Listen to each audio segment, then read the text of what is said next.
이종근의 청진기 시작하겠습니다. 어서 오세요. 네, 안녕하십니까. 아까 시작하자마자 문자가 탈북 모자가 네. 이제 굶어서 죽은 걸로 지금 되게 추정되죠? 네. 예.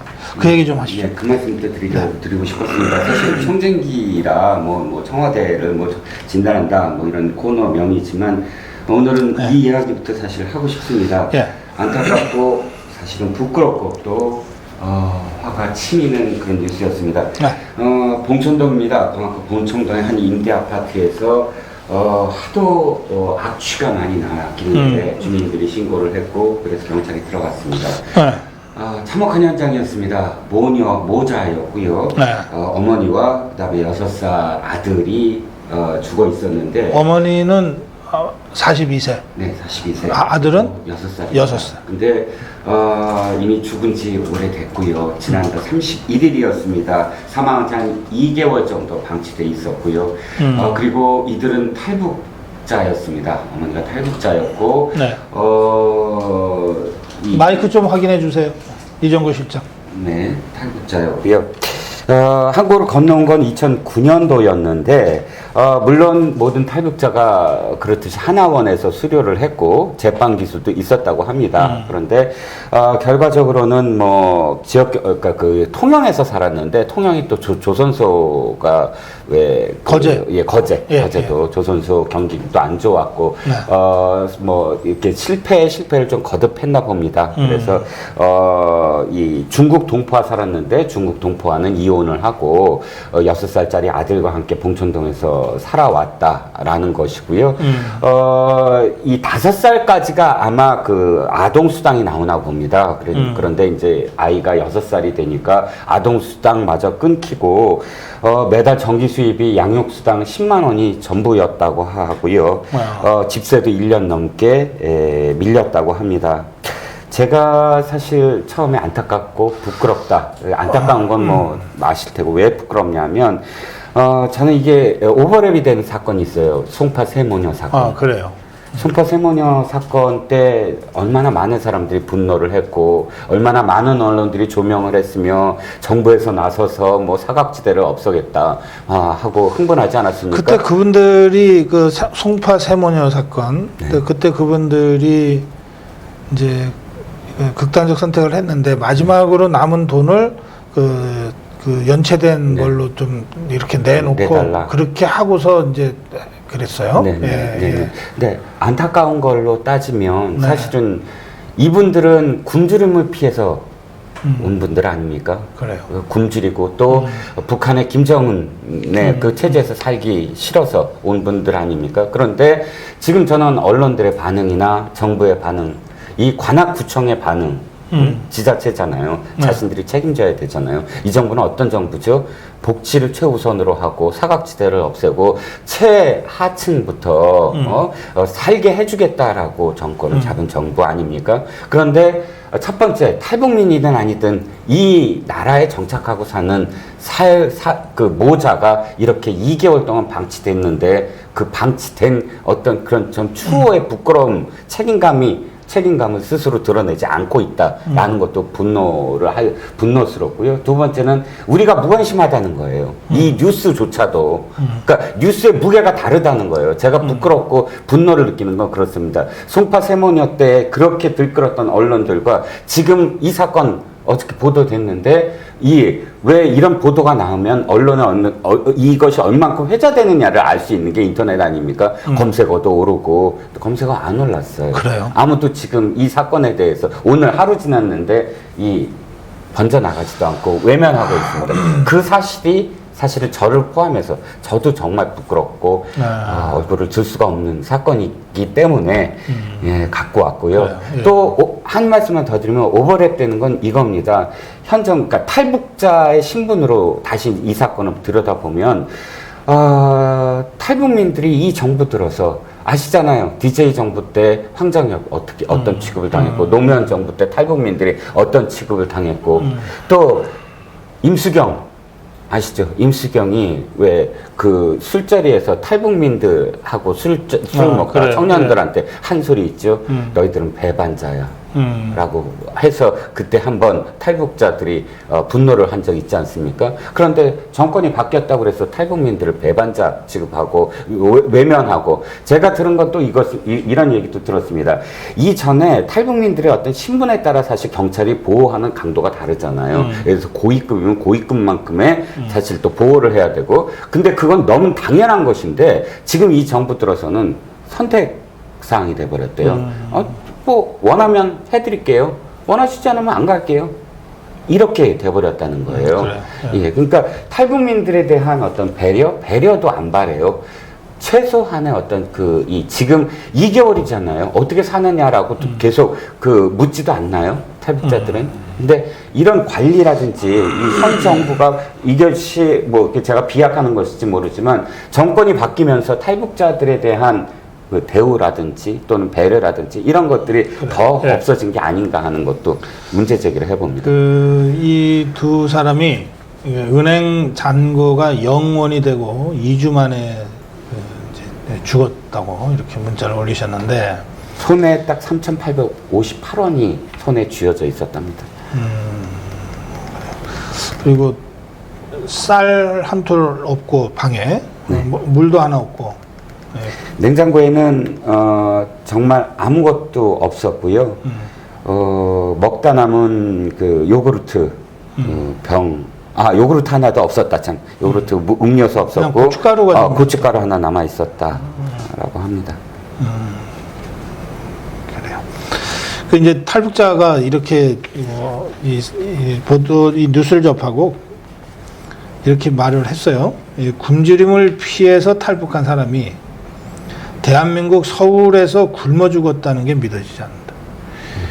그러니까 이제 북한이 1993년 4년 이때 그 고난의 행군이라고 부르는 그 시기에 뭐 한 200만 명 정도가 굶어 죽었거나 또는 그 기아로 인한 심각한 후유증을 앓게 됐다, 뭐 이런 이제 조사도 있고 그런데, 그러나 이 21세기의 그 대명천지의 서울에서 진짜 굶어 죽은 것 같아요. 이 두 사람은. 네. 그런데 이 정부도 지방자치단체도 뭐 다 내몰라라 한 거 아니에요? 그렇죠. 그러니까 지금 현 정부나 혹은 지자체들의 공약과 그 다음에 그들이 예를 들어서 예산, 국가 예산이라든지 또는 지방자치단체 예산에서 가장 많이 늘어난 것이 복지 아닙니까? 그러니까 이 증가율로 얘기하면 복지는 뭐 1위가 된 지 오래됐고요. 가장 많은 포션 차지하는 게 복지입니다. 그리고 수없이 되뇌잖아요. 찾아가는 복지를 하겠다. 그러니까 이 신청을 받고 이것이 아니라 정말 그래서 복지사를 많이 늘리겠다. 뭐 공무원들을 많이 늘리겠다. 해온 정부 아닙니까? 그런데 서울 한복판에서 그야말로 모자가 아무런 손길도 받지 못하고 굶어 죽었다. 그 이후에도 그런데 왜 부끄러워하지 않죠? 왜 책임을 지려고 하지 않죠? 그것이 더 분노스러운 겁니다. 예. 참, 더 드릴 말씀이 없습니다. 조국이 얘기 좀 해보겠습니다. 이게 그 국보법 관련해서 이게 산호맹 출신, 산호맹으로 형을 받았던 사람이죠. 그렇습니다. 예, 집행유예가 나왔으니까 이제 1년에 1년 6개월 집행유예가 나왔으니까 감옥살이를 오래 한 건 아닌데 집행유예가 나오는 그 판결까지는 감옥을 살았겠죠. 5개월 정도 한 5달. 예. 그런데 이 사람이 한 2011년인가 왜 어디 하여튼 그런 얘기를 해요. 아이고 뭐 저는 이 국가보안법 전과자이기 때문에 청문회도 통과 안 될 거고요. 뭐 이렇게 얘기를 어디선가 했다는 거예요. 그래서 이제 그 대목이 자기 생각이 안 변했기 때문에 라고 하는 뜻 아니냐. 이제 뭐 저는 사실 그렇게 느낍니다. 그 문맥을 보면. 근데 하여튼 이 문제가 일단은 이제 청문회의 첫 번째 이슈가 돼버렸어요. 네. 자, 2010년도입니다, 그게. 2010년. 어떤 일이 있냐면, 조국이 진보주권 플랜 만들었잖아요. 썼잖아요. 예, 그게 이제 그걸 좀 많이 팔기 위해서 뭐 이벤트 같은 걸 벌인 거예요. 뭐냐면, 우리가 집권하면 누구를 대통령에 보내고 누구를 장관에 그 올리고. 조국이랑 오연원과 둘이서 쓴 그 책? 그 책이요. 예. 뭐 그거를 한겨레 기자하고 뭐 인터뷰를 하면서 그걸 한 거예요. 기자가 그러면 뭐 누구를 장관으로 뭐 얹힐까요? 미리 왜 김치국 마시듯이 그렇게 그 이야기를 한 거예요. 참, 그 질문한 기자도 그거 참 그러네. 네. 그래서 그렇게 쭉 이어졌습니다. 그래서 기자가 그 와중에 조국한테 이렇게 얘기한 거예요. 그러면 조국 교수님은 어느 자리로 가시겠습니까? 뭐 이렇게 물어본 거예요. 그랬더니 말씀하셨듯이 이렇게 얘기를 합니다. 나는 청문회에서 안 될 겁니다. 국가보안법 위반을 했거든요. 국가보안법 위반으로 감옥 얘기는 안 했지만 국가보안법에 걸렸었거든요. 그리고 그 다음에 또 하나 있습니다만 오프 더 레코드를 요청할까요? 하면서 위장 전입을 했습니다. 라고 얘기를 해요. 위장 전입은 자기가 한 건 아니고 뭐 자기가 제사를 모셔야 되기 때문에 제사를 지내야 되기 때문에 아마 종손을 뜻하는 것 같습니다. 집안 어른들이 선산을 어떻게 옮기는 과정에서 자신을 친척 집에 했다. 그래서 위장 전입이 있다. 이 두 가지 이유를 들어요. 자, 위장 전입 얘기는 나중에 하도록 하고 국가보안법입니다. 자기가 사실은 국법법 위반했다라는 것, 청문회에서 그것이 통과가 안 될 거라는 거를 알고 있다는 거죠. 인지하고 있다는 것이죠. 2010년도인데도 불구하고 어찌됐든 인지하고 있었다는 건데, 지금 언론의 방향은 이렇게 가요. 우호적인 언론들. 그러니까 우리가 보통 어용이라고 얘기하는 우호적인 언론들은, 지금 조국은 양심수였다. 그게 양심수였기 때문에 이거 자체가 고문이다. 이 고문으로 인한 그 엠네스티에서도 이걸 고문 수사를 했고 그랬기 때문에 이건 조국도 양심수. 그러니까 산호명 사건의 용공 조작이다. 이렇게 갑니다. 양심수라고 합니다. 고문으로 했다 그러면은 용공 조작이라는 뜻이죠. 그렇죠. 그러니까 용공 조작 이 얘기는 안 하지만 엠네스티를 팔면서 엠네스티가 고문 수사를 했다라고 증언을 받았고 또 한 가지 그러면 조국이가 고문 당했다고 주장하고 있는 거예요. 그것까지는 연결이 안 되지만 그렇게 추정이 되죠. 그래서 양심수이기 때문에 양심수라는 게 뭐냐 범죄자가 아니지 않는 이런 뉘앙스로 가요. 자, 하나씩 넘어가죠. 양심수라는 영역을 엠네스티가 얘기할 때 굉장히 포괄적입니다. 양심수는 자신의 사상과 관련해서 그것을 지키려는 사람이잖아요. 쉽게 표현하자면. 그래서 엠네스티가 양심수로 한 사람들 중엔 누가 있죠? 비전형 장기수들도 전부 다 일단 자기 양심과 사상을 지키기 위해서 감옥살이를 오래 하고 있는 거예요. 그렇죠. 자, 비전형 장기수들의 대부분은 뭐죠? 우리 남한이 적화돼야 된다는 거예요. 간첩이지. 적화돼야 된다는 그 거예요. 비정한 장기수들의 대다수는 북에서 내려온 사람들이에요. 네. 그건 제가 감옥살이를 할 때 그 사람들을 봐서 알아요. 그 사람들은 되게 그 조선노동당, 북한 정권의 지시를 받고 지령을 받고 넘어와서 간첩 활동을 하다가 잡힌 사람들이에요. 근데 간첩 활동을 하는데 어떻게 하냐? 총 들고 와서 이렇게 하는 것도 아니고 무슨 군부대 시찰하다 하는 것도 아니고 한국 사회, 대한민국에 그들의 지시를 받는 조직을 하려다가 잡혀요. 그러니까 이제 이 남조선 전이당 사건 같은 것. 그렇죠. 그러니까 이걸 하다가 잡히니까 이거 그야말로 이념적으로 잘 무장된 사람들이 와서 이 조직 지도를 하다가 잡히는 거거든. 그렇죠. 그러니까 이 사람들이 장기수가 되는 거예요. 20년, 30년. 네. 자, 그러니까 그 비전형 장기수들 말씀을 잘 해주셨는데요. 사실은 그들이 조직을 하고 하는 그 조직은 무슨 어떤 활동을 해야 되냐면 먼저 북한이 전쟁을 벌이기 직전에 이 안에서 무장봉기를 해야 되거든요. 그렇지. 제 자체 이 무장봉기를 해서 전쟁할 수 있게 호응할 준비를 해야 호응할 준비를 하게. 그 안에 보면은 다 어디를 탈취하고 무기고가 어디 있고 예비군들이 무기를 어디에다 두고 이런 것들을 교육시키잖아요. 그 이석기 그 아로 홍진당 딱 아로가 그게 딱 그거죠. 뭐 해화전화국이 예, 예. 어떻고 뭐 무기가 어떻고 하는 게 그런 거예요. 자, 그런데 엠네스티는 이런 자들도 양심수라는 포괄적인 영역에 넣거든요. 어쨌든 자기 양심에 따라서 뭘 했다고 이제 보는 거지. 그런데 거꾸로 지금 이렇게 해석해요. 어용 쪽에서는 봐라 엠네스티가 양심수라고 하는데 이게 뭐가 위험하냐. 위험한 사람들이 아니지 않느냐. 자, 다시 산호맹 사건으로 넘어가 보죠. 사실은 저는 뭐 어떻게 들으실지 모르지만 조작된 사건도 그러니까 좀 오버된 사건도 분명히 있었어요. 그러니까 옛날에 이런 유형이죠. 저는 두 가지 유형이에요. 하나는 검찰이나 혹은 안기부 쪽에서 이름을 붙인 조직 이름을 붙이고 계보를 만든 사건도 분명히 있었어요. 그래. 예, 네. 밑에 스터디만 하고 있는 사실은 거예요. 실체는 별로 없고. 실체는 크지 않고 그런 사건이 없었다고 보지는 않습니다. 근데 이건 이름도 사실은 몰라요. 이 조직원들이 이름을 왜냐면 붙였으니까. 근데 그런 사건이 분명히 열에 하나는 있었거든요. 자, 이건 전혀 그런 사건이 아닙니다. 산호맹 사건은 이름부터가 자기네들이 지었어요. 남한 사회주의 노동 연맹. 동맹. 이 이름을 자기들이 붙이고 자기들이 조직을 만들었어요. 조직 활동을 하고 조직 활동 중에 진짜 정말 최악의 하나만 소개를 해드리면 박노해도 함께 했잖아요. 원래 이 조국은 이 조직 속에서 순회는 아닙니다. 순회는 백태웅과 박노해죠. 시 썼다는. 자, 박노해가 어떻게 하고 다녔냐면, 조직보위잖아요. 이 두 사람의 가장 수괴니까. 어떻게 조직보위를 하냐면, 문서에 드러나는데요. 실제로 문서가 있습니다. 박노해를, 보위하기 위해서, 한 달에 자라탕을 10번을 끓여 먹여야 되고, 수영을 10번을 시켜야 되고, 아니, 그렇게 써져 있어요. 자라탕 10번에 또 뭐?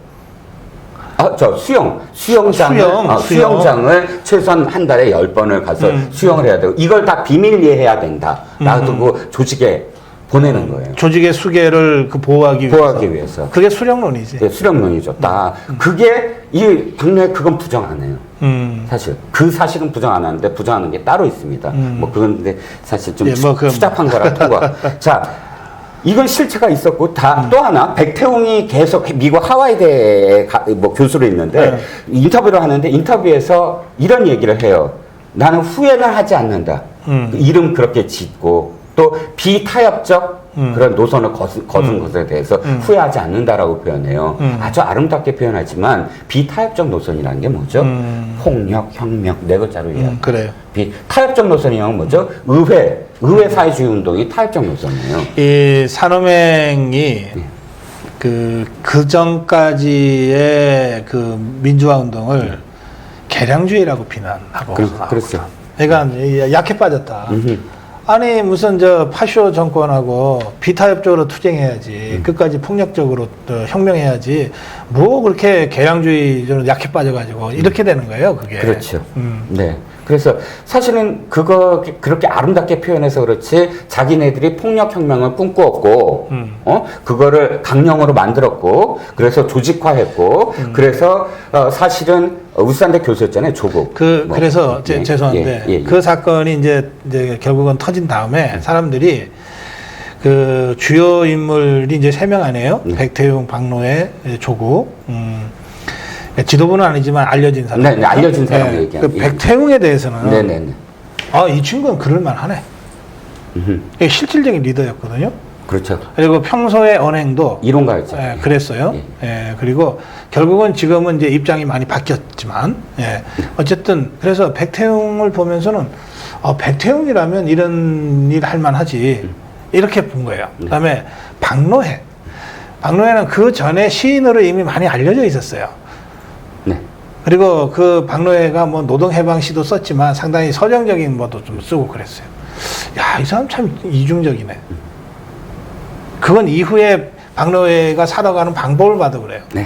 그 이후에 뭐 온갖 대중강연에 뭐에 하면서 그 뭐 굉장히 대접받으면서 지금까지 살고 있는데, 그러니까 굉장히 이중적이다는 거예요. 그 다음에 조국, 이거 지도부는 아니지만 어쨌든 교수잖아요. 네. 예. 산업에 들어와서 얘는 뭐지? 였어요. 처음 반응은. 이 사람 뭐지? 안 어울릴 것 같았거든. 왜냐하면 그 조국이 나경원, 원희룡과 같은 서울대 법대 82학번이에요. 네. 그러니까 이제 잘 아는 거예요, 법대. 서로. 그 이제 나경원이가 얘기하는 게 그 당시 학생이었을 때의 조국에 대해서 나경원이 제일 정확하게 증언해 줄 수 있는 처지예요. 네. 그게 입 큰 개구리야. 네. 뭐 모임 있을 때 꼭 늦게 나타나서 지 말만 쫙 한 다음에 그냥 휙 사라지고 하는 그 그럼- 부잣집 막내 네. 아들 같은 그런 거야. 김진태가 또 법대 1년 후배잖아요. 김진태 의원이. 그러니까 조국에 대해서 다들 그렇게 알고 있었는데, 그리고 뭐 무슨 진보 운동 한다 그러고 네. 뭐 왔다 갔다 하고 뭐 그랬으니까 알고 있었는데, 이렇게 막상 보면 야 어떻게 조국이가 산호맹이지? 이해가 잘 안 된 거예요. 예? 그러니까 저는 아주 전형적인 강단 사회주의자라고 생각하는데, 네. 그게 이제 얼떨결에 들어간 거지 뭐 내가 보기에. 네. 아니 본인이 사실은 그렇죠. 예를 들어서 지금도 산업행에 기치는 내가 정말 동조한다든지 하지만 내가 지금 생각이 다르다든지 이런 게 없어요. 당시에도 이런 얘기를 했어요. 네. 어떻게 얘기했냐면 지금은 뭐 아무 말도 안 해줘 산업에 대해서. 근데 당시에도 자기가 캥기는 게 있었어요. 계속 산업행 그걸 했다는 거를 산업행에 여러 가지 산하 단체 중에 무슨 자기 조직 중에 과학원이라는 단체에서 자금을 대고 또 거기에 글을 쓰고 했는데, 이게 사실 가장 큰 사건들이 있잖아요. 왜 운동 조직 중에 가장 큰 사건들 중에 난민전 사건, 깃발 사건, 산업행 사건, 이런 사건들 중에 산업행 사건이 가장 사실은 폭력적이었어요. 그렇기 때문에 예. 왜 그걸 느끼냐면, 이 조국은 뭐라 그러냐면, 난 산업행에 전적으로 다 내 동조한 건 아니에요. 기자한테 당시에 우호적인 기자한테 더군다나 그렇게 얘기를 해요. 그러니까 그 자꾸 기억이 나네. 옛날 얘기를 하다 보니까 그 당시에 뭐 저도 이제 이제 민주화 운동 하고 네. 있을 때인데 네. 산업행 사건이 또 터지고 나서 정말 황당했어요. 이게 이런 걸 극좌 맹동주의라고 그러는 거거든. 그렇죠. 그러니까 로사 룩셈부르크, 그러니까 레닌이 로사 룩셈부르크를 네. 욕하듯이 너는 맹동주의야라고 진짜 욕하듯이. 뜬금없이 갑자기 막 사회주의 막 동맹 만들어가지고 막 폭력혁명 하자 그러고 자기들끼리 설친 거거든. 왜냐면 89년에서 90 몇 년이에요. 93년. 아니, 그래. 그 시기가 사실은 극좌로 갈 시기나. 그건 이미 87년 6월 민주항쟁 이후에 이제 민주주의가 절차적으로 정착되면서 절차적 민주주의. 대통령 직선제가 되고 뭐 막 이렇게 되고 대부분의 그 공장에서 노동조합이 이제 합법적으로 막 만들어지고 이제 그때 민노총이 이제 시작돼서 네. 이제 그때 이제 네. 여기까지 왔는데요. 그 무렵이거든. 그 무렵에 갑자기 폭력혁명을 주장하는 무슨 단체가 갑자기 노동해방. 예. 노동자들이 직접 총 들고 나서서 그래서 야, 해방을 해야 된다. 이런 극좌 맹동주의가 있나. 이게 그 제야 운동에 엄청난 그 피해를 가져오겠구나. 그렇죠. 다들 그렇게 했죠. 근데 실제로 그렇게 됐고. 네.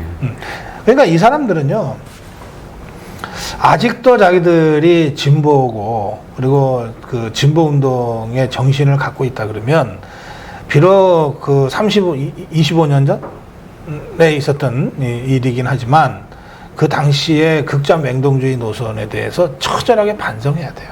부끄러워해야죠. 부끄러워해야 예. 돼. 그런데 되게 멋있게 후회는 없다. 이거 좀 이게 아니지 않습니까? 당시 그 산업혁명을 기억하시지 못한 분들을 위해서 딱 한 가지만 소개를 하면 박노의 시로 대신할게요. 총과 나 죽창을 들고 자본가를 쓸어버리자. 이게 그 당시에 이들이 노동해방 문학이라는 책을 통해서 산업행의 기관지거든요. 책을 통해서 박노해는 이런 죽창을 들고 자본가를 쓸어버리자라고 선동을 했고, 또 백태웅은 당시에 이정로라는 가명으로, 박노해도 사실 가명이잖아요. 뭐 자기네들 노동해방의 가명이지. 당시 이 백태웅은 이정로라는 가명을 썼는데, 이것이 진짜 정통 노선이다. 뭐 그거의 약자랍니다. 어쨌든 그러면서 이 친구가 쓴 논문은 뭐 고르바초의 우경화를 반대한다. 고르바초프가 그렇지. 개방하고 있는 걸 예, 예. 우경화라고 그거 끝까지 반대한 거야. 우경화를 반대하고 예. 소련 레닌의 기치를 계속 살려야 된다라는 논문을 쓰고 그러니까 이들이 골바초프를 개량주의라고 엄청 비난하고 매도했지. 네네. 그러니까 이들이 얼마나 당시에 시대착오적이었느냐라는 거죠. 그 여기 보니까 그때 그 죽창이 이번 이 죽창입니까? 그러면. 죽창을 참 애호하는 예. 예. 그러네요. 그 죽창이 이 죽창이지 뭐. 그러네. 예. 역사가 있네요. 역사가 깊습니다. 그래서 네. 저는 이렇게 생각해요. 조국이가 그냥 평범한 그냥 시민으로서 그냥 살면 굳이 이 사람이 30년 전 그 뭐 철없은 나이에 뭘 좀 잠깐 했던 것에 대해서 뭐 이렇게 하고 싶지가 않아요. 아, 네? 예. 상관없죠. 예. 무관하죠. 그리고 관심도 무관심. 없고. 예. 그렇죠. 예. 근데 이 사람이 이제 대한민국의 국무위원, 법을 지키는 법무장관이 된다는 거 아니에요. 그러니 한 30년 전에 그 주장하고 자기가 동조해서 조직이 되고 했던 이 생각을 지금도 그대로 갖고 있냐? 그걸 갖고 법무부 장관을 하겠다는 거냐? 아니면 생각이 이제 바뀌었냐? 생각이 바뀌었다면, 생각이 점차적으로 바뀌었다면 점차적으로 어떻게 바뀌었는지, 어떤 좀 모멘텀이 있어서 갑자기 확 바뀔 수가 있잖아요. 그렇다면 언제 어떤 사건으로 어떻게 바뀌었는지 그걸 설명을 해야 된다. 예. 자, 맞습니다. 조국 교수가, 조국 수석이 교수 시절에 칼럼으로 아주 맹비난한 그 청문회가 있어요. 예. 이철성 경찰청장 후보자에 대해서 음주운전이었거든요. 지는 그 민정수석 때 음주운전 했던 사람들 전부 다 그냥 다 올려갖고 전부 장관시켜놓고서 지는 어찌됐든 교수 시절에 이철성은 맹비난하는데 이유는 이거예요. 그 음주운전을 갖고 법으로 공권력을 휘두를 사람이 음주운전을 했다. 법을 위반했다. 이것이 말이 되느냐예요. 자, 거꾸로 지금 이 박사님 말씀을 제가 그대로 조국한테 옮기면, 야, 네가 법에 대해서 법을 실제로 구현하고 그 공권력을 행사하는 데 있어서의 그런 그 이 원칙적인 입장을 세워야 될 장관이 현행 법, 아직도 존재하는 법을 위반했었던 것에 대해서 자신의 생각, 자신의 입장을 밝히는 것을 색깔론이라고 만약에 되받아치고 언론들의 비호를 받는다면 그건 자신이 원칙적으로 이야기했던 것들에 대한 배반이라는 것이죠. 다시 말씀드리지만 산업행 사건은 절대 조작 사건이 아니다. 실체가 있었고 그것을 실질적으로 리더했던 백태웅도 인정을 했다. 그 수많은 인터뷰에서 자신들이 그 당시에 했던 것은 사실 너무 오버했다. 오버라는 표현 안 했지만 이걸 다 인정한 사건이다. 그 이제 황교안 대표가 대한민국을 전복하려고 했던 조직의 조직원이었던 사람이 어떻게 법무부 장관이 되냐. 네. 이거는 말이 안 된다라고 비판을 했더니 네. 민주당 사람들이 일제히 들고 일어나서 왜 색깔론이냐. 그렇죠. 색깔론. 막 이렇게 하는데 제 그냥 느낌에 이 좌파 국회의원들, 이 민주당 소속 국회의원들이 산업명이 뭔지를 잘 모르는구나. 이게 색깔론이라고 하는 건 실체가 없는데 덮어 씌우는 거거든. 예. 이걸 색깔론이라고 하면 백태웅이 기분 나빠해. 그렇죠. 나 색깔이었어. 그렇죠. 예. 인정하죠, 스스로. 그렇지. 예. 그리고 그것을 이 사람이 나름 자부심을 갖고 있을 거야. 그럼요. 예. 근데 이걸 실체도 없는데 덮어 씌우는 색깔론이라고 해버리면 백태웅부터 기분 나쁘지. 그래서 내가, 이 좌파들이 좀 공부는 좀 해야 되겠다. 그렇죠. 자기네 이 역사도 잘 모르냐. 네? 이게 저 미화시키는 거 아닙니다. 서울대 8일에 두 천재가 있었다고 해요. 이정우하고 8.1. 네, 8일. 그래. 이정우와 백태웅. 이정우가 있었지. 이정우와 백태웅. 이정우가 이제 삼민투 위원장 했고 삼시다 패스 했죠. 내가 이정우는 몇 번 만난 적이 있는데 아주 사람이 아주 뛰어나요. 네. 그래서 정치판에 안 들어온 거예요. 예, 사실은 지금도, 이 세태를 분석하는, 그러니까 그 사적인 모임에서 자기가 이렇게 정치적인 얘기를 겉으로 안 하는 사람이거든요. 사적인 모임에서 바라보면 굉장히 거리를 두고 객관적으로 그래서 정치판에 안 하는 사람이다라고 얘기를 하죠. 그래서 보통 이 운동권 386들이 별것도 아닌 그 무슨 몇 달 감옥 갔다 온 거를 훈장처럼 주렁주렁 달고 다니면서 국회의원 해먹고 다 하잖아. 그러니까 이정우라는 사람은 그런 면에서 당시 운동의 어떤 진정성을 자기라도 지켜야 된다고 생각하는 사람이에요. 네, 예. 맞습니다. 백태웅도 네. 사실 이제 미화시키는 건 아닙니다, 절대로. 근데, 경찰서장, 왜 경찰에 붙잡히면, 백태웅은 진짜 거물이었잖아요. 거물 중에 거물이었고, 뭐, 붙잡히면 이제 경찰서장이 딱 방에 데려와서 뭐 커피도 주고 그러잖아요. 거물이었기 때문에. 근데 사실, 뒤에서 이렇게 나중에 들리는 얘기에 의하면, 사상적으로는 다르더라도, 그러니까 왜 끝까지 자기 사상을 그냥 그러니까 적이지만 훌륭하다. 인정했다. 인정했다라는 사람이 백태웅과 이정우 두 사람이었다는 거예요. 관악경찰서장. 예. 그래. 하여튼 뭐 조국이 얘기하다가 그런 얘기까지 하게 됐네. 자, 이 조국이는 이제 장관을 하려고 이제 그 작심하고 지금 나섰으니까. 뭐 다른 여러 가지 문제에 대해서도 국민들이 의혹을 제기하면 설명해야 될 의무가 있는데 네. 이 문제가 나는 제일 중요하다고 봐요. 이 산업여행 활동을 어떻게 생각하고 그리고 지금 그때 생각을 그대로 갖고 있는지 아니면 변했는지 변했다면 언제 어느 대목에서 어떻게 변했는지 이 사람이 이걸 설명한 적이 없어요. 그렇죠. 그거를 해야 대한민국 법무장관이 될 수 있는 최소한의 절차가 만들어진다. 그리고 언론에서 질문할 때 답해라. 네. 국회 청문회 하루만 버티면 된다. 이렇게 하지 마라. 이제 그 얘기까지 하겠습니다. 네. 자, 마지막 주제입니다. 어제 제가 어제 이것이 정치다가 있었어요. 네. 저 TV조선에. 네. 제가 아마 거의 처음으로 문 대통령 칭찬한 것 같아요. 와, 그거 짤방으로 만들어서 계속 돌려야 되겠네요, 인터넷에. 좌파들이 그럴지 네. 모르지. 예. 봐라, 고성국도 칭찬했다. 그게 뭐냐면,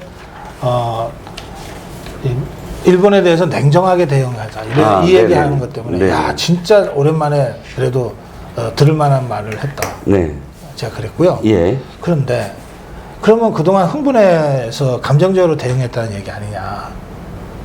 네. 그렇잖아요? 예. 네. 그러면 이 감정적으로 대응한 게 떠오르는 게 조국이 죽창, 뭐 최재성의 의병인데, 그럼 이 배후에 누가 있었냐? 아무도 없었냐? 그럼 문재인이 있었지 않냐? 네. 그러니까 내가 문재인한테 물어본 거죠. 내가 참 오랜만에 좋은 얘기 들었는데 왜 한 달 전에는 감정적으로 대응하고 그걸 다 뒤에서 부추겨 놓고 이제 와서 어떤 연유로 바뀌었는지를 설명해라. 네. 그래야 지금의 감정적으로 대응하지 말자고 하는 얘기의 진정성을 인정할 수 있을 것 같다. 네. 국민들이 궁금해한다. 예. 제가 그렇게 질문했죠. 예. 오늘 그 고성욱 TV에 왔더니 날로 정말 발전해가는 고성욱 TV입니다. 이것도 있대요. 보니까 이거 뭐 쓰는 것도. 그거 하나 드릴까? 아니. 저는 그래서 혹시나 나 오자마자 또 5개 시키나 5글자 시키나 한자 고민했죠. 자, 4글자로 추격하겠습니다. 문재인은 유체 이탈이다. 유체 이탈. 완전 유체 이탈입니다. 자, 이 수석 보좌관회의 멘트 있잖아요. 워딩 있잖아요. 제가 읽어볼게요.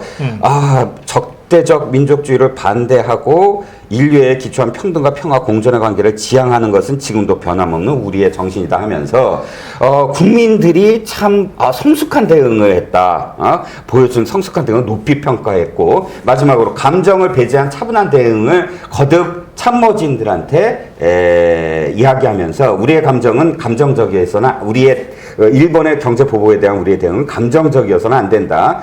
결기를 가지되 냉정하면서 근본적인 대책까지 생각하던 긴 호흡을 가져야 한다고 말했답니다. 그런데 자, 이걸 모두 다 안 한 사람은 문재인 대통령이에요.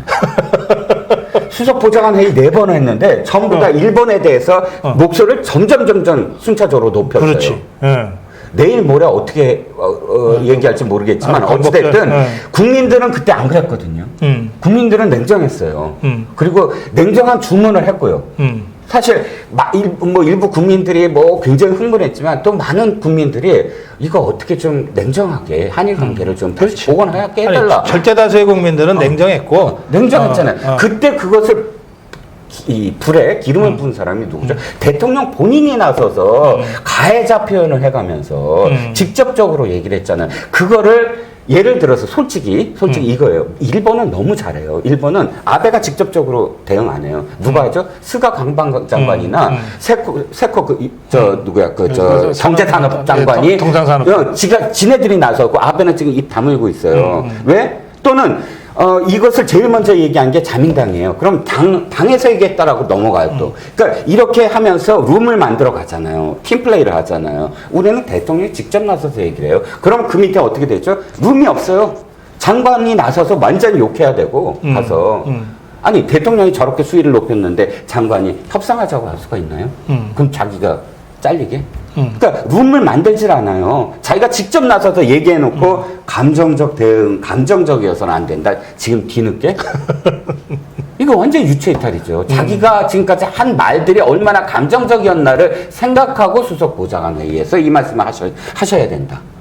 그래서 라는 거죠. 하여튼 이 유체이탈화법의 아주 전형인데 그럼 이 사람 앞으로는 감정적인 대응을 안 할까요? 이미 다 해놓고 지금 안 하면 뭐합니까? 지금 다 해놓고. 제가 보기에는 며칠 지나면 또 감정적인 대응 나올 것 같아요. 그건 이제 이렇게까지 말씀을 하셨으니까 우리가 차곡차곡 또 어록을 쌓아야죠. 그래요. 그 김현정이가 자기 미국에 중재 요청 안 했다. 뭐 요청하는 순간 글로벌 호구가 된다. 뭐 이렇게 얘기했잖아요. 근데 문재인 대통령은 트럼프한테 그걸 요청을 한 것 같아. 트럼프가 하는 말을 들으면. 그러면 문재인이 어떻게 되는 거야? 글로벌 호구가 된 건가? 그렇죠. 결론적으로는. 그러니까 이 정권은 진짜 이상해. 아니, 나는 정말 이해가 안 가는 게 김현정이라는 사람이에요. 우리 박사님이 너무 잘 알잖아요, 그 사람. 그 사람은 미국에서 통상 전문 변호사잖아요. 통상 분쟁 전문 변호사. 그렇지. 예. 근데 안보 2차장으로 갔어요. 근데 안보와 관련해서 누가 얘기해야 되냐면 안보 1차장이 얘기해야 돼요.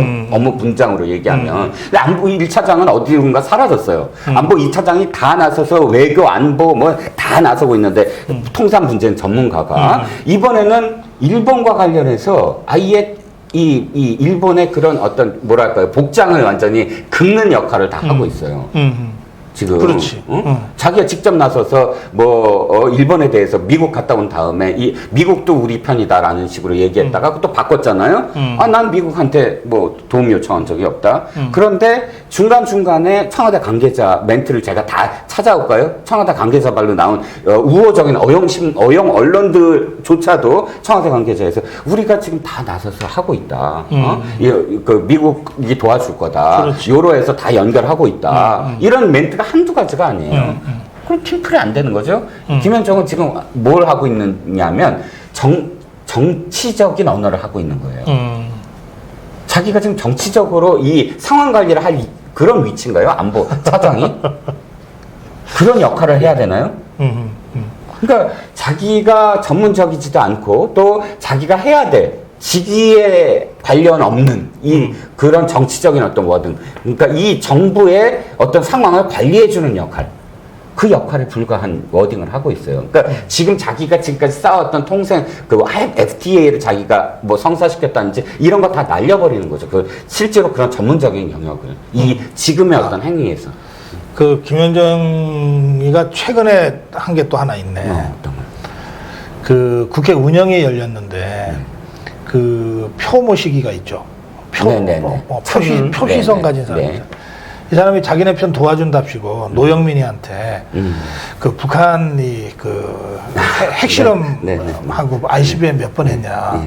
그러니까 지도 모르고 물어보고. 결과적으로는 답정너예요. 표는 가로 열고 한 번도 안 했지? 한 번도 안 했다고 얘기해. 이거였는데. 그때 노영민이가 띵 한 거지. 뭔 소리인지 몰라가지고. 짜고 치는 고수도 그때 제대로 짜야 돼. 옆에서 한 번도 안 했어요. 라고 그 컨닝 잘못 오답 가르쳐 준 사람이 김현정이야. 그거 전부 다 또 방송으로 전부 다 나갔잖아요. 귓속말을 그렇게 크게 했는지 전부 생중계됐잖아요. 한 번도 안 했다고. 그러니까 이게 아니 무슨 봉숭아학당도 이게 뭐 이런 동네가 있냐 싶어요. 예. 이런 사람들이 대한민국의 안보를 결정짓고 대한민국의 통상 관계를 다 결정하는 거예요. 예? 예, 정의용 실장, 노영민 비서실장, 김현정 제2차장 뭐 이런 사람들이 대통령과 함께 또는 대통령의 최고 참모들이지. 외교, 안보, 통일 라인 이 분야, 통상 분야까지. 야, 제가 분노를 하는 건 한 가지입니다. 네. 자, 진영도 상관없어요. 제가 어떤 진영이냐, 뭐 우파냐, 좌파냐 상관없습니다. 가장 중요한 건 이걸 물어보고 싶어요. 어떠한 정부도 정부의 안이랑 상관없이 정책적인 사람이 있었다. 기자들은 그 사람한테 가서 지금 제대로 되고 있니? 그렇지. 라고 묻는 사람이 한 사람이라도 있어야 되고 또 분명히 있었어요. 뭐 어떤 의미에서 노무현 정부 때 저는 이현재 경제부총리 같은 사람, 그러니까 노무현 대통령의 경제 철학과는 아주 상반된 사람이면서도 사실은 보완하면서 있었던 사람인데 이 정부는 단 한 사람도 정책적인 시각을 갖고 정책적인 워딩을 해주는 사람이 한 사람도 없다는 거예요. 전부 다 이 정부가 어떻게 될까, 문재인 대통령이 어떻게 될까, 정치적인 워딩밖에 안 한다는 거죠.